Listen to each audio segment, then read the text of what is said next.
Around the year 731 CE, the Venerable Bede, in his work The Ecclesiastical History of the English People, writes about the origins of the Anglo-Saxons.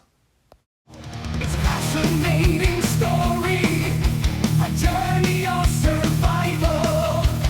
Thousands of miles over thousands of years led to this amazing man. From a hunter to a king, let me tell you how it all began. We are his sons. We are one. We are his sons.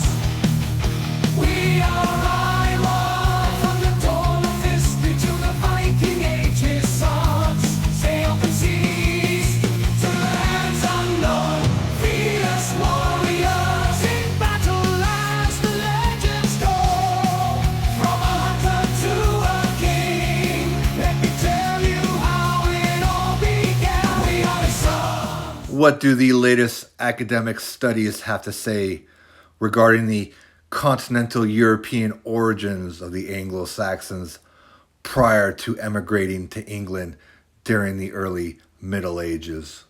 A new preprint was recently released titled Steppe Ancestry in Western Eurasia and the Spread of the Germanic Languages. To quote the preprint in regards to Anglo-Saxon ancient DNA samples, quote, "Here we find almost all samples from England fall within the southern Scandinavian clusters, restricting the range from the Netherlands to Jutland," end quote.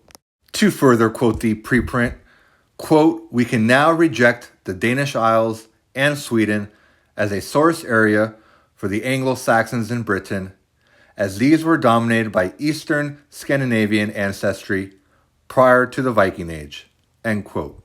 In the following image from the preprint, you can see that this Iron Age, dark green South Scandinavian cluster was spread westward during the migration period to Lower Saxony, the Netherlands, and then England. And from a pragmatic standpoint, this makes perfect sense. It's much easier to sail to England from the northern Netherlands, from Frisia, than it is directly from the Jutland Peninsula.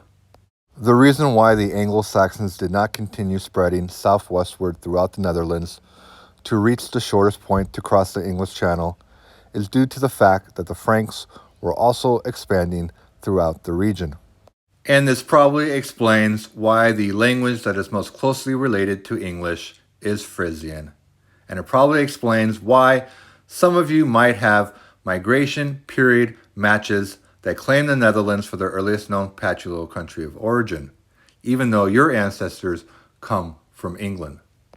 To further quote the preprint, quote, "By adding a second Iron Age Southern Scandinavian source from Mecklenburg, northern Germany, we are able to distinguish between the two Southern Scandinavian Iron Age sources, allowing us to restrict this range further.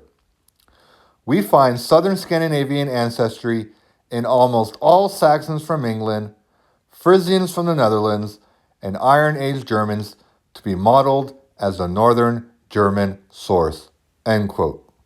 The South Scandinavian Iron Age source from Northern Jutland would be labeled 0123, and the South Scandinavian Iron Age source from Mecklenburg in northern Germany would be labeled 0121. In the next map of the early Middle Ages, the Northern German South Scandinavian cluster 0121 will be the light green ancient DNA samples. As you can see, this Northern German South Scandinavian cluster can be found all over England during the early Middle Ages.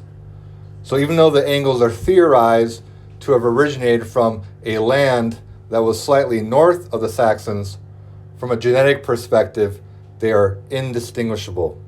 I did find some dark green 0123 Northern Jutland South Scandinavian cluster samples from the region of Kent.